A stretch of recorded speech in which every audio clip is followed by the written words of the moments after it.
Our reading this morning is from Esther 4:5-17. Then Esther called for Hathach, one of the king's eunuchs who had been appointed to attend her, and ordered him to go to Mordecai to learn what was happening and why. Hathach went out to Mordecai in the open square of the city in front of the king's gate, and Mordecai told him all that had happened to him, and the exact sum of money that Haman had promised to pay into the king's treasuries for the destruction of the Jews. Mordecai also gave him a copy of the written decree issued in Susa for their destruction, that he might show it to Esther, explain it to her, and charge her to go to the king to make supplication to him and entreat him for her people. Hathach went and told Esther what Mordecai had said. Then Esther spoke to Hathach and gave him a message from Mordecai, saying, all the king's servants and the people of the king's provinces know that if any man or woman goes to the king inside of the inner court without being called, there is but one law. All alike are to be put to death. Only if the king holds out the golden scepter to someone may that person live.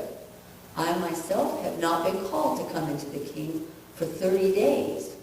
When they told Mordecai what Esther had said, Mordecai said to them to reply to Esther, do not think that in the king's palace you will escape any more than all the other Jews. For if you keep silence at such a time as this, relief and deliverance will rise for the Jews from another quarter, but you and your father's family will perish. Who knows? Perhaps you have come to royal dignity for just such a time as this. Then Esther said in reply to Mordecai, go, gather all the Jews to be found in Susa, and hold a fast on my behalf, and neither eat nor drink for 3 days, night or day. And I and my maids will also fast as you do.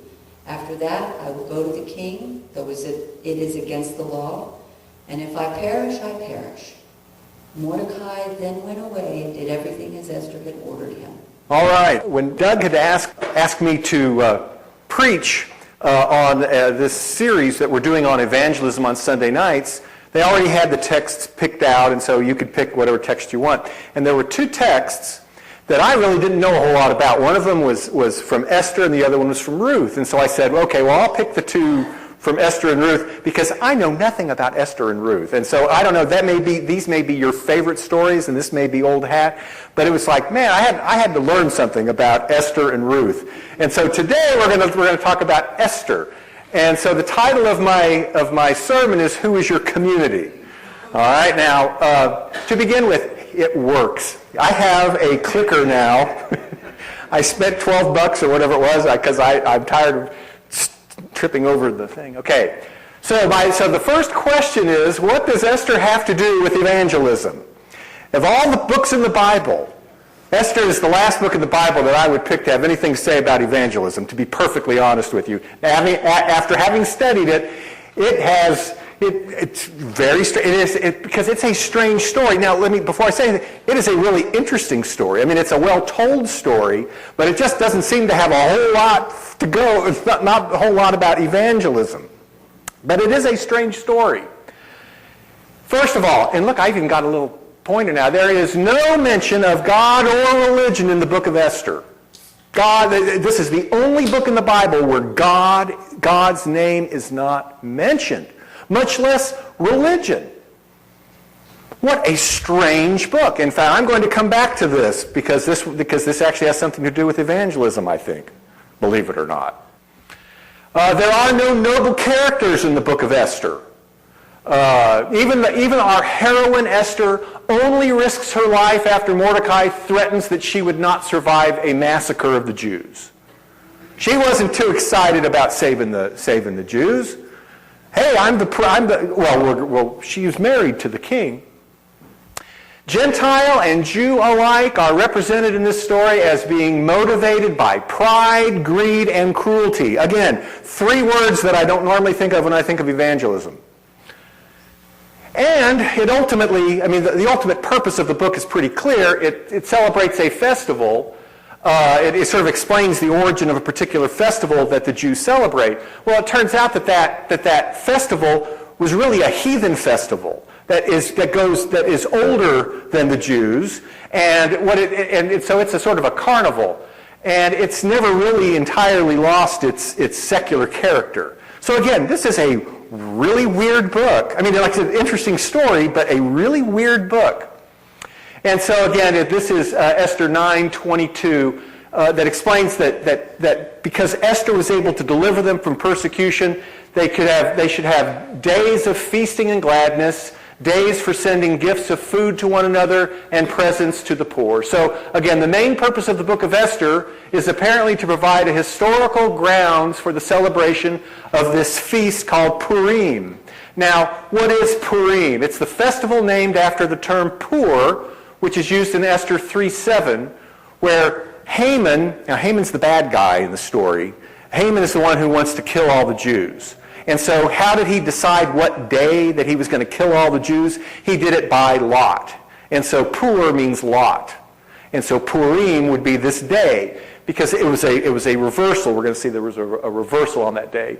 So the Jews currently celebrate Purim to this day. They celebrate Purim by exchanging reciprocal gifts of food and drink, donating to charity to the poor, eating a celebratory meal. There's public recitation of the scroll of Esther. In fact, they read in the synagogue the book of Esther on the day of Purim. That's what they currently do. They've been doing this, since about the 2nd century. Usually in the synagogue, and then they recite additions to the prayers and to grace after meals. In other words, there are special prayers that they pray on Purim and special blessings at the table. Other customs include drinking wine or any other alcoholic beverage, wearing of masks and costumes, and public celebration. So it's a party. I mean, it's a real great party.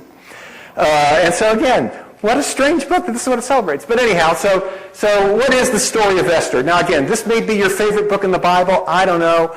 It had been so long since I had read the book of Esther or read anything about it that this was all sort of new to me. But it's an interesting story. It's a great story. It starts with Ahasuerus, king of Persia, or Asarius, king of Persia. He's actually a historical king, ruler of Persia, Xerxes I. So this is the setting for the book of Esther, is when this guy was ruling. His dates are 518 to 465.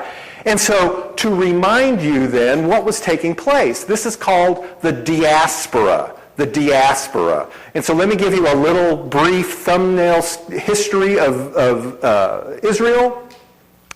In 922 BC, they divided the kingdom after the death of Solomon into northern kingdom and the southern kingdom. The northern kingdom had 10 tribes. The southern kingdom was Judah.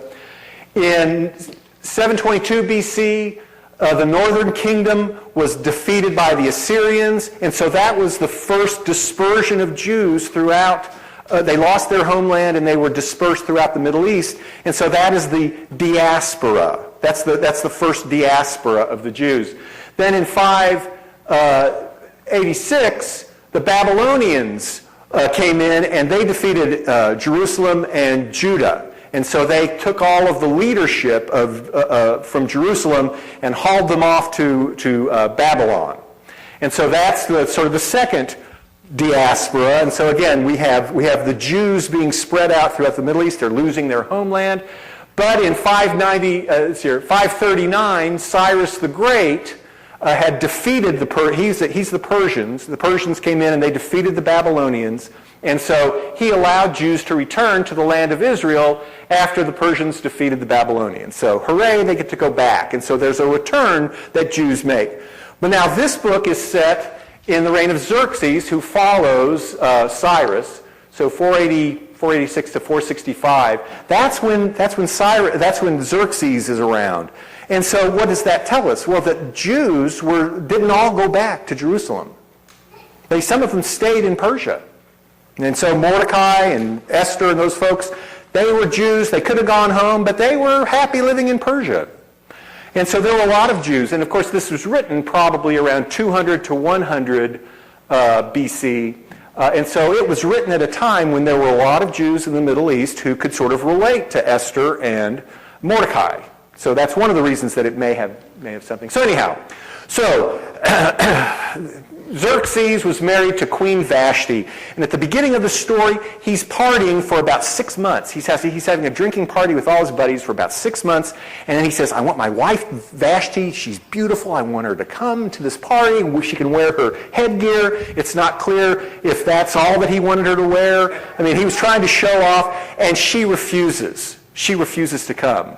And so that sort of embarrasses the king. King doesn't know what to do. He said, well, man, you can't let your woman do that. Otherwise, you've got to be a king in your own home as well as king of the empire. And so what does he do? He winds up divorcing Vashti. And it's not clear if she just sort of goes away or if he has her executed, but she's gone. She's out of the picture. And so he needs a new wife. And so what he decides is that he's going to have this Haggai, the eunuch in charge of the harem, to get a bunch of beautiful women together, and he sort of lives, all these beautiful women live with the eunuch for about a year just to make sure that they're virgins, and they stay virgins, because after a year you would know. And so he's the guy in charge. He's the guy that was the between Mordecai and Esther as well. So Esther, her Hebrew name is Hadassah. And so she's also known as Esther. Hadassah means myrtle tree. Esther means probably star. It has something to do with, Ishtar is sort of related to that. But she is one of these women. He winds up picking her. And while she's there in the palace, she has a cousin or guardian or uncle or some relative that she's been living with named Mordecai. And so Mordecai wants to keep an eye on Esther. And while he's keeping an eye on Esther, he overhears these two other eunuchs, Bigthan and Teresh, wanting to overthrow the king. And so he steps in, he tells the authorities, and they're able to execute these two guys for their insurrection. Unfortunately, the king is never told this. Fortunately, it's written down in a book of nice things that people do for the king, but the king never really knew that Mordecai did this. So anyhow, Ahasuerus marries Esther, and in the meantime, the king, of course, appoints this bad guy named Haman, the Grand Vizier. And so whenever they read the story of Esther, this is the guy that you say, boo, hiss. He's sort of snidely whiplash. He's the bad guy if you're in and so they have noisemakers. Ooh, this is the Haman. Ooh, we don't like Haman. He's a bad guy. And when he decides that he is so important, he thinks he's so much stuff that he says, I want everybody to bow down to me. And so he goes, so great. Well, guess what? Mordecai says, I'm not bowing down to you, man. I'm sorry. You're just not that great. And that ticks old Haman off to the point where Haman convinces the king that those Jews are bad news. And so he actually has a beef with Mordecai, but he says, I'm not going to just get Mordecai. I'm going to get him and all of those Jews because Mordecai is a Jew, and so I'm going to get them all. And so the king says, okay, that sounds like a good idea to me. I mean, this poor king is not a very powerful guy, but anyhow. So, of course, now we're in our text. Mordecai informs Esther through the eunuch that, hey, we're all about to be killed here. And Esther says, hey, I can't go to the king. If I go to the king and he doesn't raise his scepter, I'm dead. It doesn't matter if I'm married to him or not. And she said, well, big deal. We're all dying here, and you may be next. Being married to the king may not help you at all. So what does Esther do? Esther sets up a couple of banquets. And so she needs to work on the king in some sense. So there's a banquet where Ahasuerus and Haman are invited. And Ahasuerus, of course, does not really know that Esther is a Jew. He doesn't know that at this point. And Haman couldn't be happier that he's invited to a meal with the king. And he's so happy that he says, you know what I'm going to do? I'm going to set up the gallows and set up this time when the Jews are going to be killed because I am just delighted. This is going to be, I'm really going to make it big.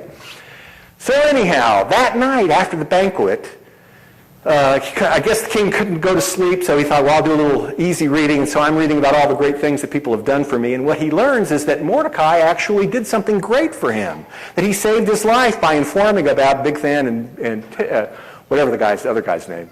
So what the king does, the next day he goes to Haman and says, hey, Haman, what would you do? What should I do for someone who has served me so well that I have not served? And Haman thinks, he's talking about me. He's talking about me. I'm the guy that he's talking about. Well, I think what you should do is you should give him your clothes, you give him some old clothes, and give him your insignia. So in other words, whoever has done something really, really good for you should be able to act as if he were the king too. That's what you should do. So, at the next banquet, Esther says to the king, guess what, honey? I'm a Jew, and they are unjustly being persecuted by Haman. And so what he does, the king says, okay, well, let's execute Haman then. Oops. You're on the wrong side because you want to get the guy who I was saying did me a solid, and you want to kill him? No way. You're the guy that's going to be executed. And so he winds up being executed on the very gallows that he had set up for Mordecai. So it's a great story. It's a wonderful story. And so the king then rewards Mordecai with his clothing and insignia, just like Haman had suggested. He appoints Mordecai to be the prime minister. He gives Mordecai Haman's confiscated property. And on top of it, he decrees that the Jews are then authorized to defend themselves.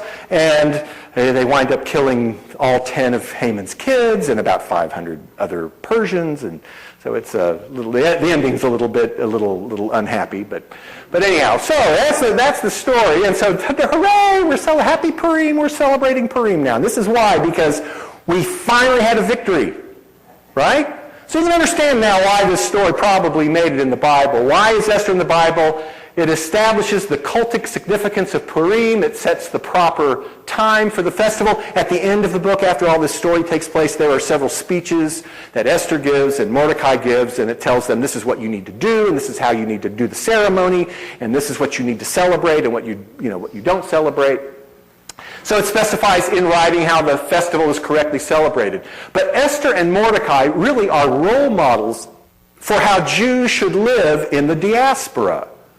Even though it was set, a long time ago, it was being told to people who are currently in the diaspora. And so the Jews did not reveal their ethnicity, but they could actually advance to high office if they assimilated and kept their identity hidden. That was one of the lessons of the book of Esther. Another lesson is that Jews were always at risk that the wider population could turn against them on the basis of one false pretext or another. And so so there's a danger. I mean, go ahead, you can make it, but you always have to be aware there's somebody that may get you. Now again, great story, a weird story. God's not present. No religion is present. What does Esther have to do with evangelism? Well, let's look at the situation of Esther. To what communities does she belong, and to which communities should she be identified? To what communities does Esther belong? Well, ethnically, she's Jewish, right? Well, that's the minority community. They are disadvantaged as the minority community. They are the ones who live at the mercy of those in power. On the other hand, by marriage, she is Persian, has a new Persian name, Esther. It is the community of the empire, the community of power, the community of what is privilege as opposed to what is disadvantage, the community that exerts power over minorities, right? So she's part of two different kinds of worlds. To which should she identify? Well, she could try to maintain or identify with power and privilege, which is what she starts out thinking that she should do. Perhaps Mordecai was mistaken, and her marriage to the king would actually save her, but maybe not. That's the danger. Mordecai may have been right. On the other hand, what if she advocates for the minority community? Well, that places her at risk of death, right? Because she stands up, boom. But perhaps her advocacy could change things. So, our question now, again, now we're getting to evangelism a little bit more. Now all of a sudden, I'm beginning to see this may actually have some relevance to what evangelism is. What is evangelism about? What communities are we connected to? Because evangelism is about connecting to communities. We are a community. We are a community of faith. We want people to be part of our community. Who are we? Who should we identify with? Well, Martin Niemöller is someone who is in a similar kind of a position to Esther, in that he was a naval hero from the First World War in Germany, wound up being a minister.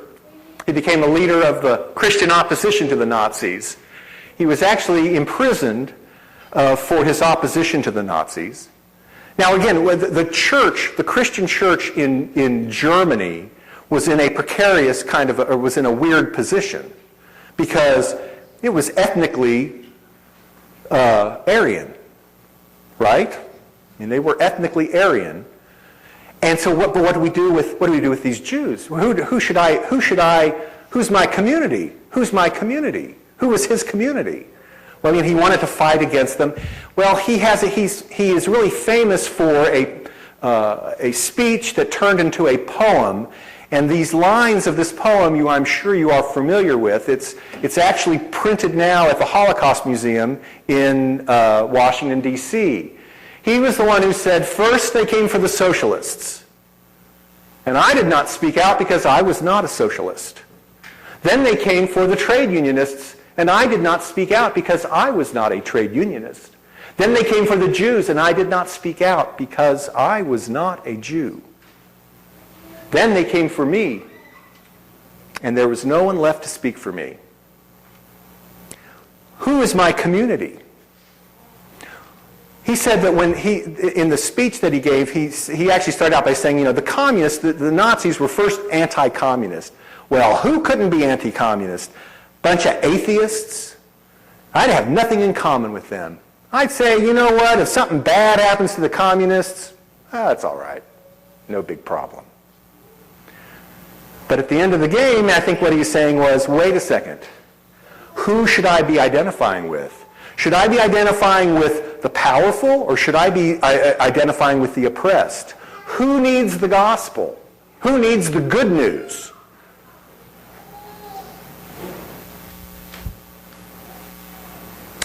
And so now this leads to the question, but now where is God in the story? Is God in the story? And I think God is in the story. Even though the name God doesn't appear, God is in this story.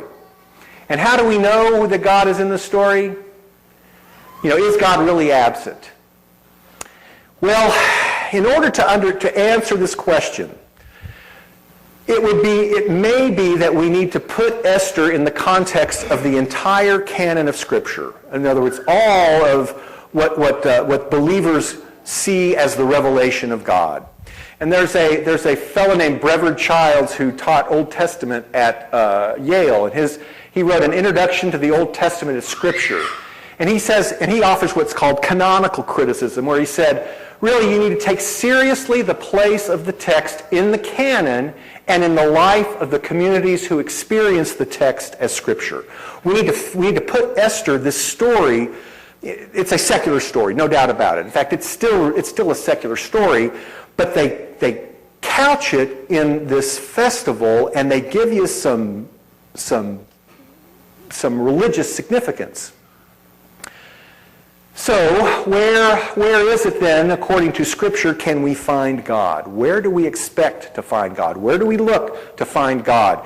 And fortunately, there's another great theologian named Bono, who is the lead singer of the group U2. I don't know if you know him or not, but he is a great theologian. And on February of 2006, he spoke at the 54th National Prayer Breakfast. I don't know if you can see this picture, but there's Bono, and there's George Bush, and there's Laura Bush.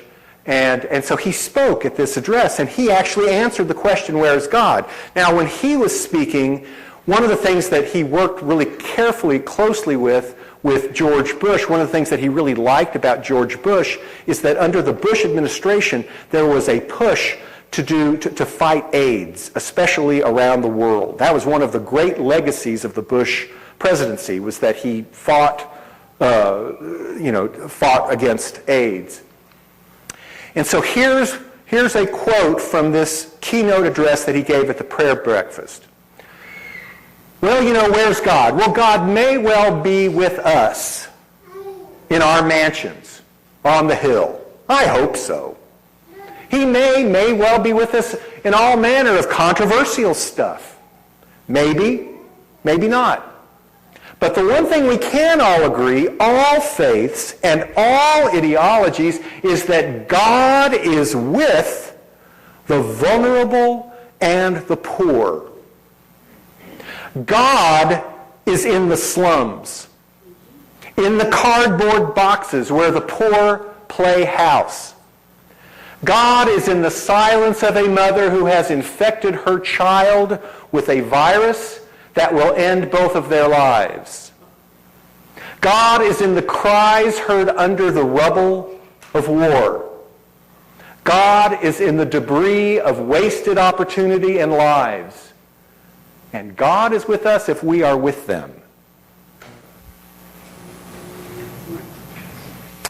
John Caputo he's a philosopher. He's a really nice guy. I've had dinner with him. I really like this guy. And he wrote this book, What Would Jesus Deconstruct? And what he points out is that when we really look at the story of Jesus, Christians not only have the Hebrew Scripture to attend to, but also the New Testament to attend to. And the heart of the New Testament, the key to understanding the Scripture, in fact, the key to being a Christian, is to see who Jesus was. Now, there are many, and so in this book, What Would Jesus Deconstruct? He writes, while other cases of divine men are to be found in ancient literature, in other words, Jesus wasn't the only person that looks like he's the Messiah. There are other people that claim to be the Messiah. Jesus is unique precisely because Jesus is not the typical superhero or mythological power who slays things and crushes his enemies with his might. That's what messiahs do. What is most riveting about Jesus is that he is defeated, executed, and abandoned. And that he is a man whose symbol is an instrument of public execution. An instrument of public execution, like the gallows, and whose message is radical peace and non-violence. If we think of Jesus who really is crucified and who really feels abandoned, then the icon of God that we find in Jesus on the cross is not an icon of power, but of powerlessness. Or at most, a power of powerlessness. What rises up in majesty from the cross is not a show of might, but rather forgiveness. Not power, but a protest against the unjust execution of a just man. A great prophetic no to injustice and persecution. A prophetic death rather than a sacrificial exchange that buys a celestial reward.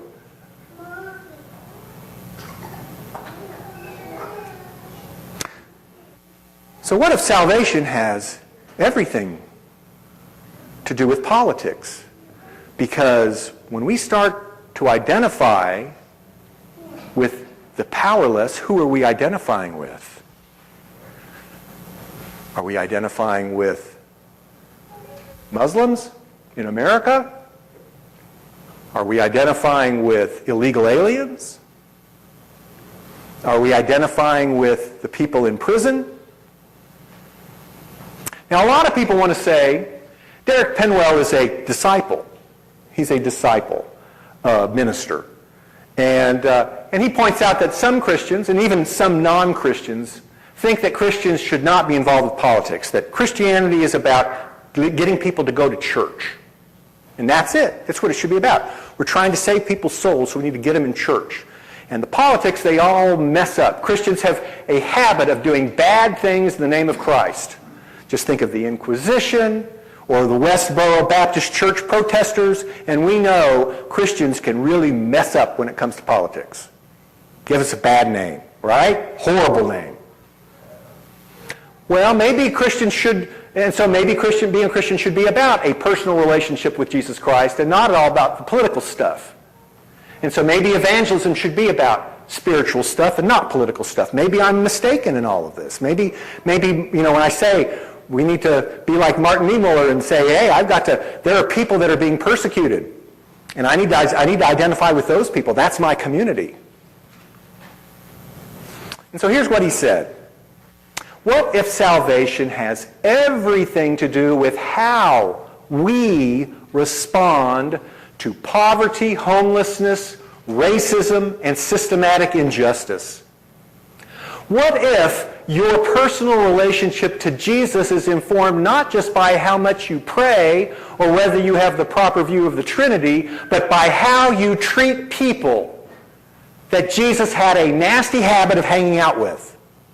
Who did Jesus hang out with? What would Jesus do?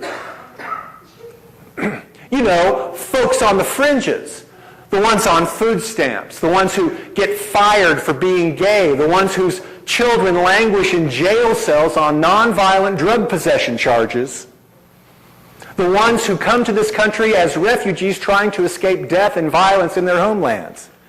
Because these are the people that Jesus hung out with. Where would Jesus be found today? I don't think he'd come visiting to church. I think he would be at internment camps. I think that he would be feeding people that are homeless under the bridges. I'm even going to say he would be holding the hand of a girl that is having an abortion. He would be doing everything to offend the religious sensibilities of those who identify with power and the churches that identify with power and who think that being a Christian means if I'm going to be involved in politics, I'm going to assert our will as Christians on the world. See, I was telling Jamie, this won't make very many people happy, so good. I hope I'm making you uncomfortable. I hope I'm making me uncomfortable. I hope this is making somebody uncomfortable. I hope you don't like this. What if salvation and evangelism has everything to do with politics? Of course I'm political. I'm trying to follow Jesus. Of course I'm political. I'm trying to follow Jesus, and that's political. You don't believe me? What did Jesus say? In Matthew 25, 31 through 40, Matthew gives this to Jesus.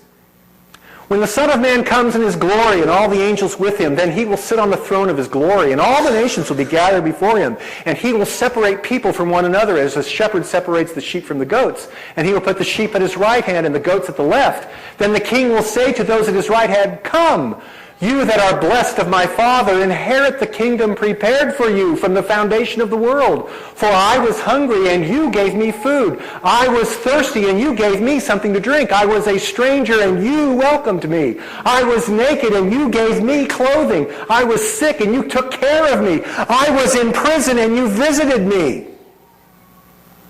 Or at least you wrote me a letter on a Sunday morning. Then the righteous will answer him, "What are you talking about? I don't understand you. What do you mean? That's not what you're supposed to be telling me.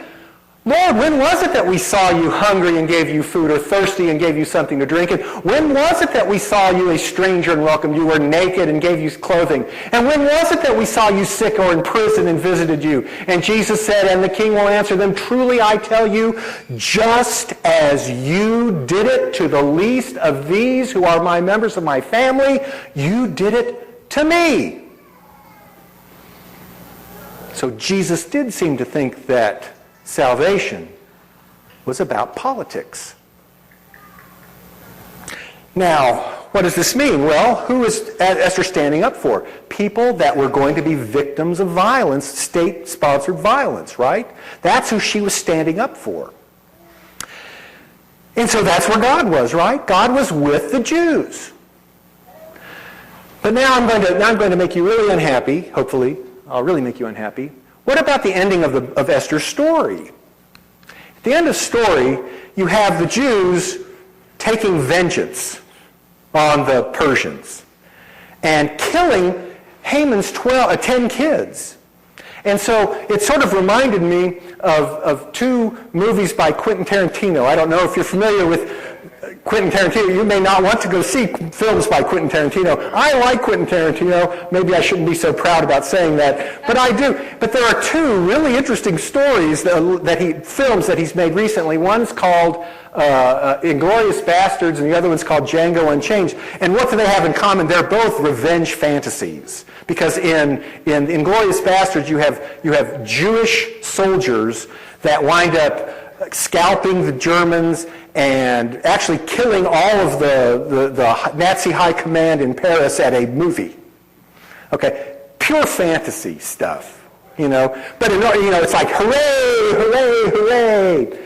And in Django Unchained, you have a slave who is liberated and winds up going to a plantation and wreaking violence on the slave owners and releasing people. Again, it's sort of a revenge fantasy, which is really what we have at the end of Esther, which is really, really quite troubling. Now remember, God's not mentioned in the book, right? Well, it could be that God is at the end of the book. Could be that God is at the end of the book, but he's not where you think he is.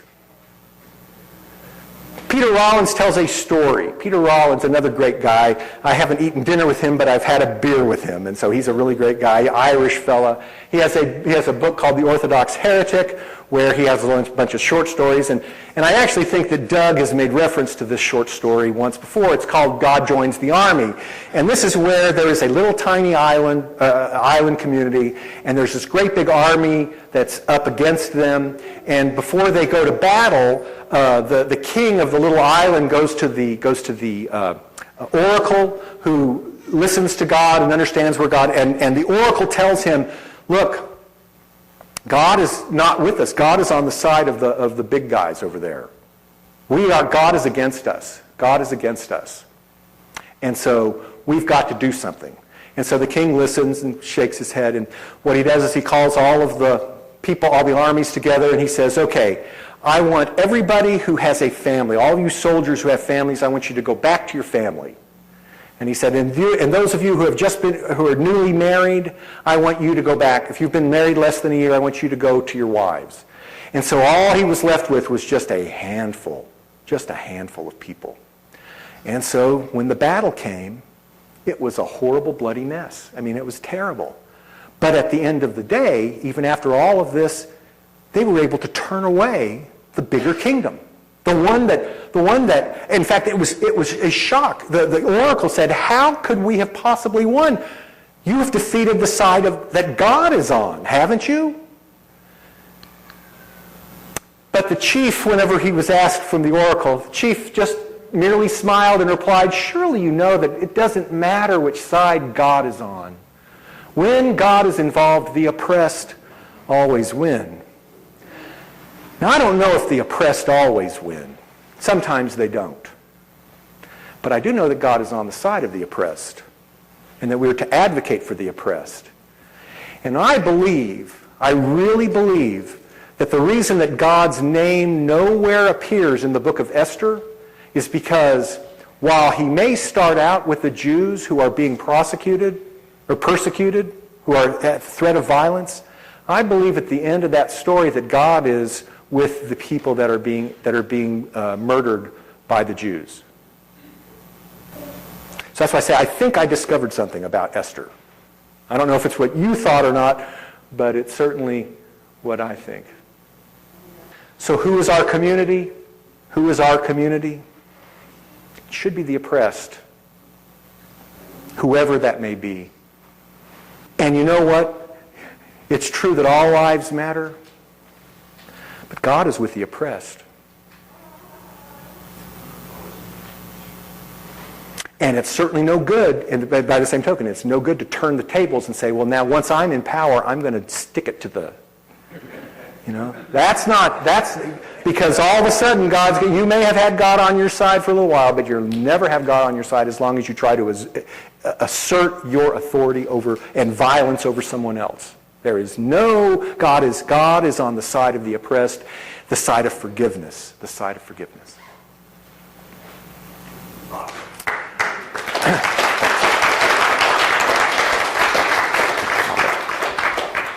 Thank you, Scott, for trying to make us uncomfortable. Perhaps if we were uncomfortable, we're not quite oppressed enough. Maybe we need to consider who we identify with and who is our community. Well, I invite you to pray with me right now.